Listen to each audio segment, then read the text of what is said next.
Hello adventurers, and welcome back to my channel. Today we are at a very special place that is near and dear to me, a place I've come to before on the channel, but that has been recently renovated and improved. We are here at the Shepherd of the Hills Hatchery outside of Branson, Missouri. So let's go inside and see what's new.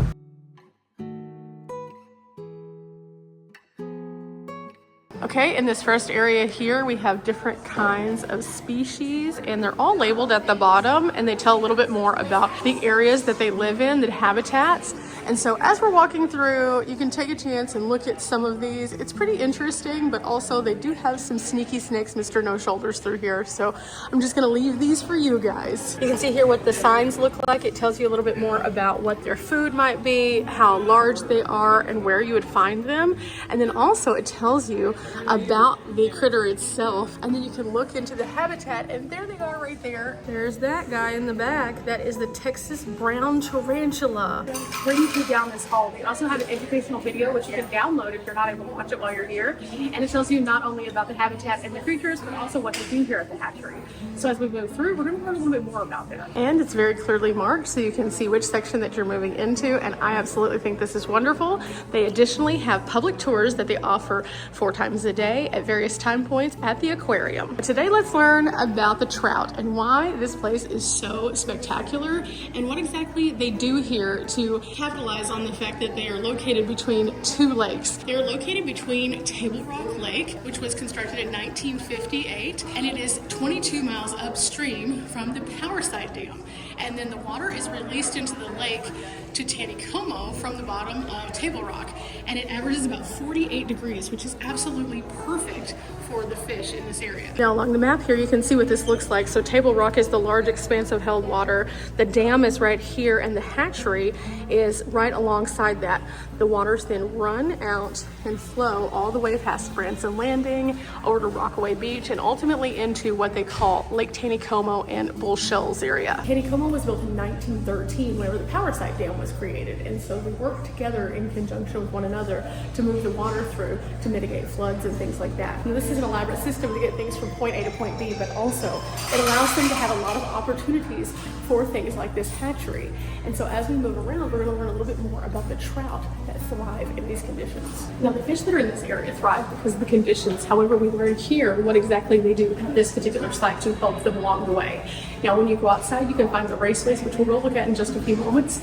They are covered to protect what they are creating here, and they release these back around the country, basically into different places. This is one of the leading producers of trout in this region, and so let's find out more. From egg to fingerling, they take about 18 to 20 months to raise a 10-inch trout, and it starts all in step 1, which is the sorting for spawning. The males and female trout are separated from each other during spawning season, and staff has to check each female weekly by pressing on their bellies and see if eggs are being released. From there, they are moved to the sedative tub, and this is where they are a little bit more easily able to spawn, basically. And there they move on once again to hand spawning the male trout, which means that the males are spawned by pressing on their bellies to release the milt or the sperm. And then from there, they also have air spawning, which is for the female trout. The females are spawned using a needle to inject a small amount of oxygen into their bellies, and in that time they are able to release 2,000 to 5,000 eggs. Fertilization happens after that when the eggs and the milt from several different trout are mixed together in a pan, as well as mild saline. It looks like this. It's just a big, weird, gooey mess, and this creates a greater genetic diversity, which creates healthier fish overall. From there, they move into the sac fry stage, which means that they are tiny little hatchlings, but they have this little sac on them, which provides them with nutrients for 2 to 3 weeks, and it makes them a little bit too heavy to swim, so they just kind of sink to the bottom, but then they start to swim up. And as they start to swim up, as the yolk sac is fully absorbed into their body, they are hand fed every 30 minutes of the day so they can continue their development process before they enter into the fiberglass tanks that are located here at the hatchery. And from this point on, eventually they will be moved outdoors where they will grow up to about 3 inches long. Now, as you can imagine from being inside and learning about how the process works just to bring them out here, that's a lot of work. However, the work does not stop there. After that, they have a support staff that works round the clock to make sure that the fish are taken care of. that they are fed, that these very raceways behind me are clean and also perfect conditions for them. They test the water, they make sure that everything is good. And this is a cycle that continues year round, no matter what is going on. There are people here who are actively working to make sure the hatchery runs correctly. Now behind me, you can see there are a lot of these raceways because again, this is a very popular place for them to create some of the best trout in the state of Missouri. And so here, this is a tireless job. However, everyone here is pretty friendly and they seem to enjoy what they're doing quite a bit. So it's really interesting to see this in action. And periodically throughout the day, you can come out and they will be feeding the fish at any given time. Also, if you are interested in feeding the fish yourself, they do have a catch machine inside, so you can come out here, grab some fish food and throw it in and watch them all swarm up to the top and eat. It's a really fun, interactive experience, good for the whole family, and definitely something that you should check out if you're in Branson, because guess what, guys? This is absolutely free. An educational resource for all of us, but just something a little bit different. And with the new visitor center, they have a lot of cool things as well within each of those signs that we talked about earlier. But let's go and see what these raceways look like.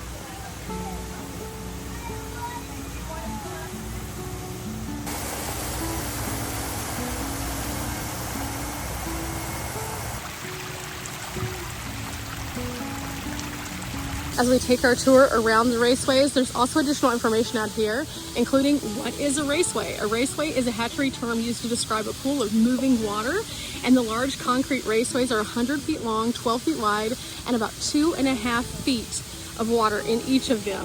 And you can see that here displayed in front of us. However, you can also see what these might look like in the winter months when it's a bit colder.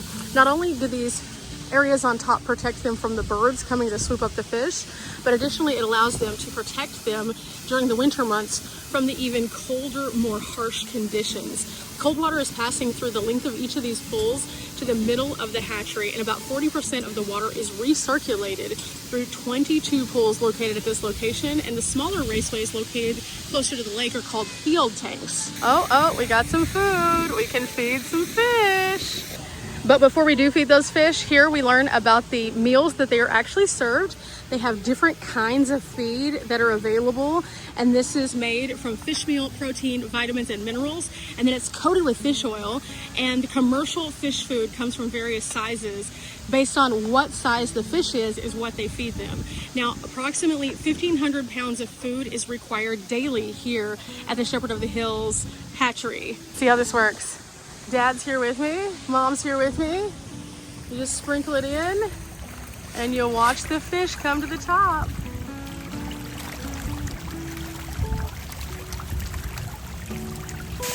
Big guy.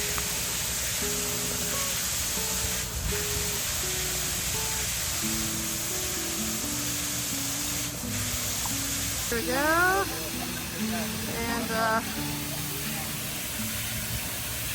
oh, that was a pretty view. Good to see the rainbowness. As we're sitting here feeding them, also there's again another sign. This one talks about the main water system. Most of the water from the main outlet supplied in the hatchery building and the distance pools is Lake Taneycomo based. And it shows here that nothing is released from this particular area, but you can see the hydrotech systems there, where they circulate the water, where they pump it, where they do all of the interesting things. Oh, big ones.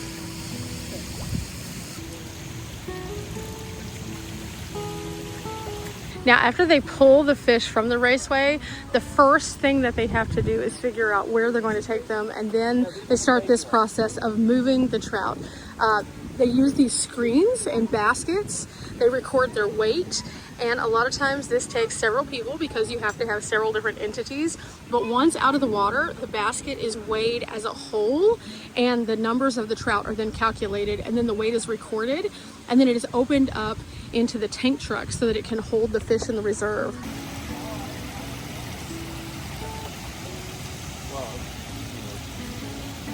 They also have to split up the fish because over time, as they grow, it gets overcrowded. And so after spending their first 5 months in the hatchery building, about 90,000 3-inch trout are put into the raceways, and then it starts to become more and more crowded as they continue to grow. So you can see how they start to split them off. And when a fish grows to 7 inches, they're divided into 2 separate pools. That's about 45,000 trout each. 9 inches, 15,000 trout are put into different pools, and so on and so forth. And in the 16 to 20 months that the trout are actually here, they will eventually be released into the waters. But you can see how they continue to have to divide each one of them up until they get to that ideal size.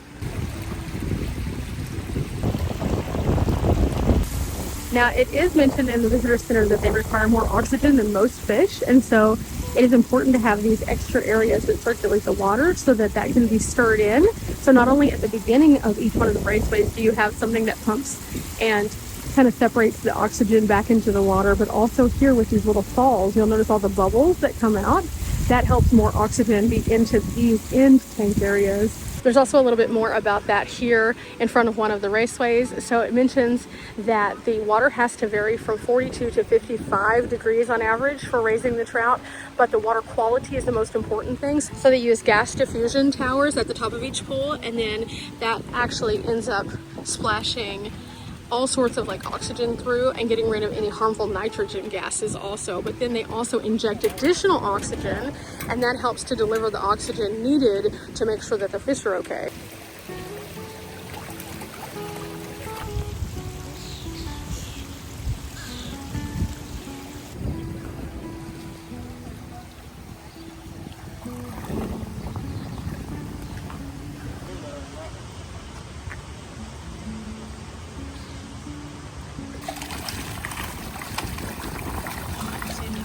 Now the protective covering that they do have over, they can roll this back whenever they need to do maintenance or whenever they need to change things out. They have these casters and wheels, and it goes all along the rim here, and so that makes it easier for them to be in there with the fish to take them out or in order to maintenance the habitat.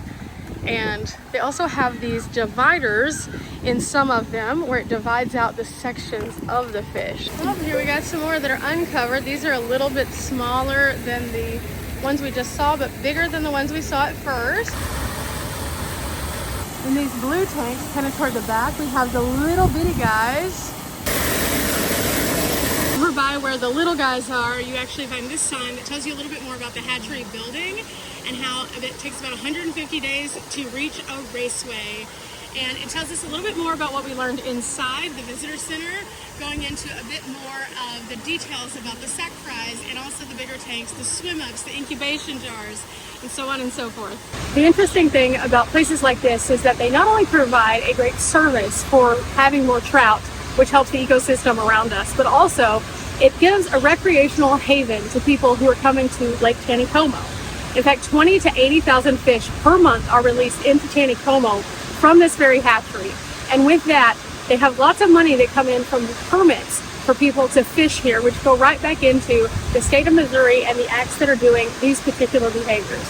I think that's one of the best things about coming to a place like this is not only do we get to educate ourselves about the location and how this works, but also we get to learn about how it feeds into the bigger picture of keeping places natural and amazing and beautiful, but also making sure that there's balance in that food chain for not only ourselves, but others. You know, a lot of times we talk about the various elements of Leave No Trace and not disrupting things, because it's really important not to do that. But places like this not only educate us about the animals of the area through that nature walk down the middle, but they also have informational programs. They host children out here so they can learn more about science and nature. And so it's really nice to see that they are able to do that by funding that recreational system of fishing. And so I think places like this are great. Again, I appreciate you guys for coming along with me for today's tour. A little bit different than the last one. The new center is very nice. I love the large visuals, and I like that they're providing even more programs than before. Remember guys, we're not here for a long time, but we are here for a good time. I'll see you on the next one. Bye.